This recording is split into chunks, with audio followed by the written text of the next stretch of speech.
Hello everyone, and welcome back to Magic Monday with Flames. Today I want to do something a little different. As everyone who plays Magic knows, Ixalan, the pre-release is this weekend on Saturday, and next Friday is the actual full release of the set. Now we've been getting spoilers for a while, and counting the leak back before our devastation even, this set's been really exciting due to the fact that there are pirates and vampire knights and dinosaurs and merfolk. The entire set seems like it's built for tribal, and this just seems awesome. So from the spoilers we've been getting, I want to go over my top 10 creatures that I'm most excited about in Ixalan. I understand that these are my opinions, and please, if you have any suggestions or you have another list that you enjoy, feel free to add them down below in the comments. As always, subscribe to keep up to date on my current releases. And let's start with some honorable mentions. So first we've got Old Growth Dryads. When Old Growth Dryads enters the battlefield, each opponent may search for a basic land card, put it into the battlefield tap, then shuffle his or her library. It's a pretty hefty cost for a 3/3, puts you back a turn almost. I mean, granted, it is nice to have 3/3 on board for turn 2, but is it really worth accelerating your opponent that much where they can start emptying their hand out or playing creatures? Personally, I don't think so, but we also have Wanted Scoundrels. It's a 4/3 for 2 mana total, one generic and 1 black. But the problem is that when it dies, your opponent gets 2 mana basically. They get 2 treasure artifact tokens, which they can convert to mana of any color.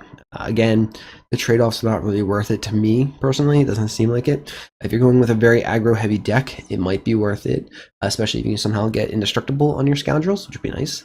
But in the current state, I don't think it really has much play. And then unfortunately, Lightning Strike isn't a creature, but we're just happy to have 3 damage to the face back for 2 mana. And I mean, this isn't even Lightning Bolt, but it's something. So, I mean, yeah, that's basically all we have to look forward to it now. So we're going to move over to number 10. Kitesail Freebooter. So for 1 generic and 1 black, you get a 1/2 flyer. And when it enters the battlefield, your opponent reveals his or her hand, and you get to choose a non-creature, non-land card and exile that until Kitesail Freebooter leaves the battlefield. Now, I've always been a fan of Brain Maggot and Tidehollow Sculler, cards that disrupt your opponent's hand while leaving a body behind. So this is just continuing that idea. It's not a great body. It can get Lightning Striked and they get the card back, but at least it's no Spell Queller where they get to cast it for free. So that's a decent enough, I think, for just control disruption. But moving on to number 9. Number 9, we've got Siren Stormtamer. It's 1 mana for a 1/1 flyer and has Sacrifice Siren Stormtamer. Counter target spell or ability that targets you or a creature you control. So this is Curse Catcher, but without the merfolk, unfortunately. It's evasive in Curse Catcher, to be honest, but I definitely do think that this card will have some kind of play in a standard deck. I don't really play too much standard. I actually play most EDH and Modern and Pauper, of course.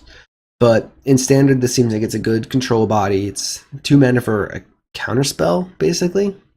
So it's got its play, I think. We're going to move on to number 8. Number 8 is Tocatl Honor Guard. It's 1 generic and 1 white for a 1/3. And creatures entering the battlefield don't call the abilities trigger. Now, I want to partially take back what I said about Old Growth Dryads due to the fact that this card is in the set. It allows the Old Growth Dryads enter the battlefield without allowing your opponent to get a basic land card. That's pretty decent, but you also have stuff like Greenbelt Rampager, which is still in standard, enter the battlefield without having to pay the 2 energy cost. I think that's green-white's going to be an interesting archetype to build, but I think it definitely has its place somewhere. And I'd be interested in seeing what the pros brew up with this. Number 7, we got Captivating Crew. It's a 3 generic and 1 red for a 4/3 body. So again, doesn't pass the Lightning Strike test, but most things don't nowadays. But for 3 generic and a red ability is You gain control of target creature and opponent controls until end of turn. Untap that creature, it gains haste until end of turn. Activate this ability only anytime you can cast a sorcery. Basically, it's hijack. It's act of treason. It's turn against. It's everything, but constantly able to do it each turn. Not limited to how many times you could do it, as long as you have the mana to pay for it. And also, it doesn't require a tapping, so you can do it constantly throughout the turn. If you have the mana somehow, you could play this creature and then immediately hijack or act of treason an opponent's creature. So I think this is interesting. It's more of a limited card, I'm pretty sure, but I definitely would not be upset grabbing this in a pack and being able to steal my opponent's finisher.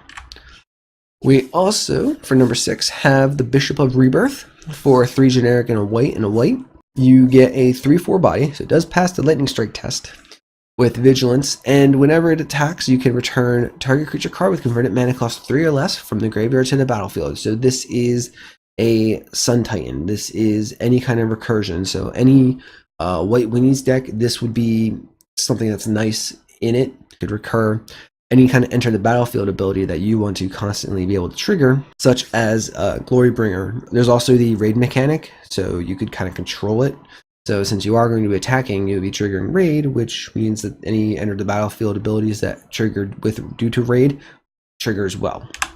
Number 5, we've got Drover of the Mighty. It's a 1 generic and 1 green for a 1/1, so that's kind of meh. But as long as you control a dinosaur, it gets +2/+2. So that's a 3/3 for 2 mana. And it's also a partial Birds of Paradise. It allows you to add 1 mana of any color to your mana pool when you tap it.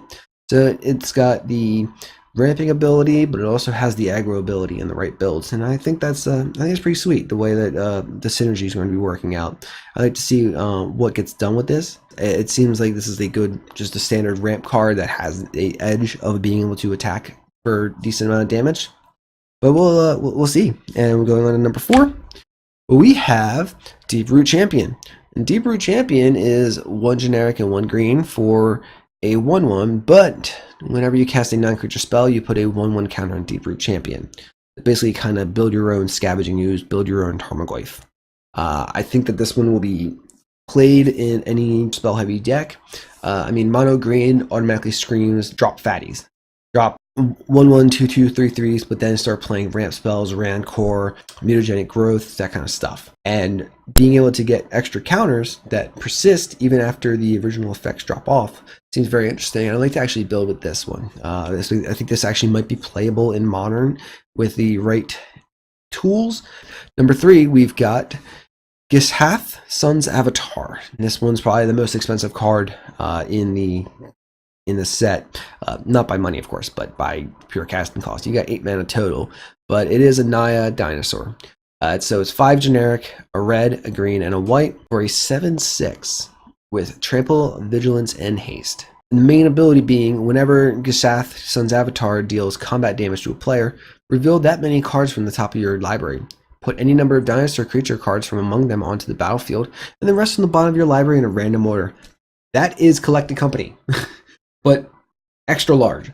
You're going to most likely be drawing, basically viewing the top 7 cards of your deck and then dropping whatever you can. I could definitely see this being a 1 of, maybe a 2 of. It kind of would suck to be cycling into Gishath since the legendary rule does apply.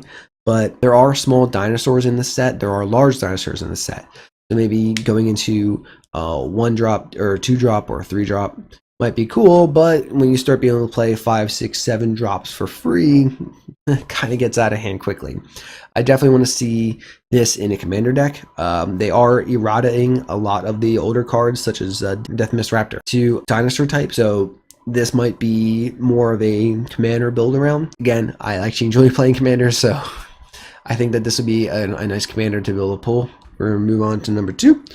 Number 2, Blood Crazed Paladin. So Blood Crazed Paladin is 1 and a black for a 1/1 with flash, and enters the battlefield with a 1/1 counter for each creature that died this turn. You play a Wrath of God, you play a Damnation, you play anything that sacrifices creatures, this is going to be great. Personally, one of my favorite commander decks is my Tesa deck, and it's a pure Aristocrats deck that's designed to kill 1,000 creatures, 1,000 tokens each turn just to cycle out. And kill the opponents using Zilliport Cutthroat and the like. But I can't quite do that, and I can only kill 5 or 6 before it starts getting under control from by my opponent. They can enter in with 20 counters. You get a 21/21 for 2 mana. That's not bad at all. It's a very niche corner case, but I would like to see this in my Tesa deck for sure. Number 1, Admiral Beckett Brass. Other pirates you control get +1/+1 at the beginning of your end step. Gain control of target non-land permanent controlled by a player who's dealt damage by 3 or more pirates this turn.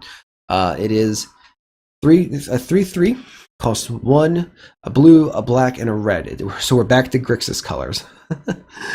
But it's the same exact thing as the pirates I showed you earlier, where you get to constantly steal your opponent's creatures, but this is not till end of turn. You keep it until end of game. Please don't go walking around with your opponent's, locust gods and whatnot. I don't want to be held accountable for any of that. But it is a pirate lord, so you get +1/+1 on all your pirates. This would be a really interesting pirate EDH deck. I'm not sure exactly how many pirates are available in the whole, Commander anthologies, but there's definitely enough pirates, and there might even be retconning some of them into pirates.